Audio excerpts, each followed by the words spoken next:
కాంగ్రెస్ సర్కార్ ఎన్నికల హామీల అమలుపై ఫోకస్ పెట్టింది. తాము అధికారంలోకి వస్తే 100 రోజుల్లోనే 6 గ్యారంటీ స్కీమ్లను అమలు చేస్తామని హామీనిచ్చింది. ఇచ్చిన మాటను నిలబెట్టుకునే నేపథ్యంలో ప్రజాపాలన కార్యక్రమానికి శ్రీకారం చుట్టింది. జనవరి 6 వరకు కార్యక్రమం కొనసాగనుండగా ఈ ప్రోగ్రాంలో లబ్ధిదారుల నుంచి దరఖాస్తులను స్వీకరిస్తున్నారు.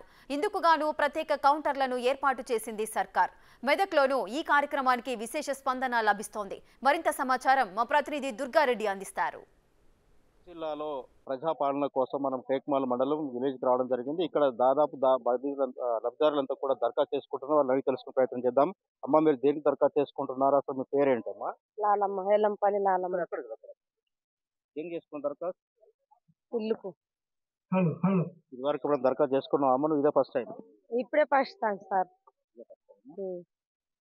మరి కాంగ్రెస్ పార్టీ వచ్చింది, 6 గ్యారెంటీలు ప్రవేశపెట్టబోతుంది. మీకు ఇల్లు వస్తుంది అనుకుంటున్నారా? ఎట్లాంటి పరిస్థితి? మాకు ఇల్లు కావాలి సార్, ఊరు మంచి కావాలి, ఇల్లు కావాలి మాకు. ఇంకా మిగతా వాళ్ళు చాలా మంది ఉన్నారు. నాగమ్మ, చెప్పండి అమ్మా, అసలు మీరు దేనికి చేసుకున్నారు? కొంచెం లేచి మంచిగా మాట్లాడండి అమ్మా. ఇల్లు కోసం సార్, ఇల్లు కోసం రాసుకున్నా. ఇక రోడ్డు మంచిగా కావాలి, ఊరు మంచిగా కావాలి, అన్ని బాగుపడాలి. మా ఊరిగా మంచిగా చేస్తేనే సీట్ ఎట్లా అవుతుందో మాది కూడా అంతా మంచిగా చేయాలి. ఈ ఊరిని ఎప్పటికీ అంతే ఉంటే ఎట్లా సార్ ఊరు? ఇప్పుడు మరి కాంగ్రెస్ వచ్చినది కదా, కాంగ్రెస్ నుంచి అన్న ఇల్లు మంచిగా, ఊరు మంచిగా కావాలి మాకు. మాకు ఇల్లు కోసము ఇల్లు లేవు మాకు, ఇంతవరకు ఏది రాలేదు. గవర్నమెంట్ మాకు ఇంతవరకు ఏది చెందలేదు. మాకు గవర్నమెంట్ నుంచి ఇప్పుడు అన్న ఇక చెందాలి అని కోరుకున్నా. దరఖాస్తు చేస్తాం. మీ పేరేంటమ్మా? మీరు లేచి మాట్లాడండి. ఆగమ్మ సార్.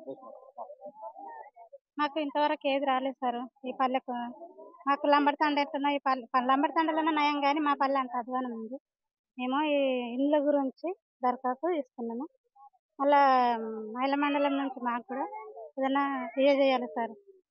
అంటే అదమ్మా, ప్రధానంగా నువ్వు దరఖాస్తు ఫామ్స్ పట్టుకున్నావు, ఏమేమి కోరుతున్నావు? రేషన్ కార్డుతా? ఏమేమి కార్డు? రేషన్ కార్డు లేని వాళ్ళకు కూడా రేషన్ కార్డు చేయాలి.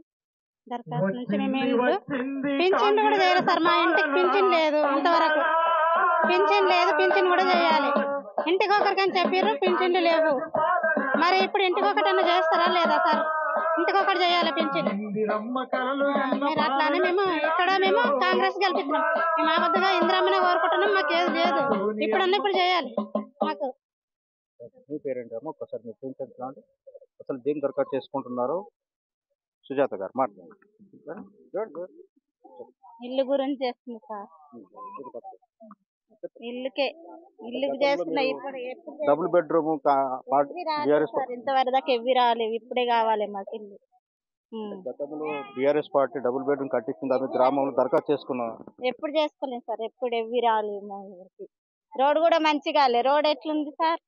ఊరికి ఎవ్వి ఏం మంచిగా లేవు. ఊళ్ళో ఒక జట్టి పంపు కూడా లేదు సార్. జట్టి పంపులు కావాలి మాకు. లేవు సార్, సరిపోతలేవు. ఒకటే ఉన్నది జట్టి పంపు. గల్లి గల్లికి కావాలి. రోడ్లు కూడా మంచిగా కావాలి సార్. అంతే.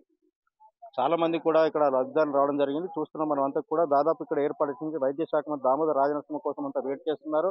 ఇక్కడ ప్రధానంగా కౌంటింగ్ కేంద్రాలు ఏర్పాటు చేశారు. సమస్యలు నీరు, అదేవిధంగా రోడ్డు, ఇలాంటి సమస్యలతో పాటు ఆ మిగతా కార్యక్రమం ప్రభుత్వం ప్రవేశపెట్టిన 6 గ్యారెంటీ, మహాలక్ష్మి, జ్యోతి, ఇందిరమ్మ ఇలాంటి పథకాలు కూడా కావాలని చెప్పి ఆ బాధితులు పేదంతా వచ్చి ఇక్కడ దరఖాస్తు చేసుకున్న పరిస్థితి మనకు కనిపిస్తుందని చెప్పవచ్చు. అదేవిధంగా ఆ ఉమ్మడి మెదక్ జిల్లాలో ఇప్పటివరకు అయితే 4,800 మాత్రం దరఖాస్తు చేసుకున్నారు. మిగతా వాళ్ళు కూడా చాలా చోట్ల ఈ రోజు నుంచి, అంటే మన డిసెంబర్ 28 నుంచి ఆ తర్వాత 6 తారీఖు వరకు, జనవరి 6 తారీఖు వరకు కూడా దరఖాస్తు తీసుకునే ప్రభుత్వ అధికారులు కౌంటింగ్ కేంద్రాలు ఏర్పాటు చేయడం జరిగింది. బారులు చాలా మంది కూడా దరఖాస్తులు తీసుకొని అక్కడికి వచ్చి స్వీకరించే ప్రయత్నం అయితే కనిపిస్తుంది.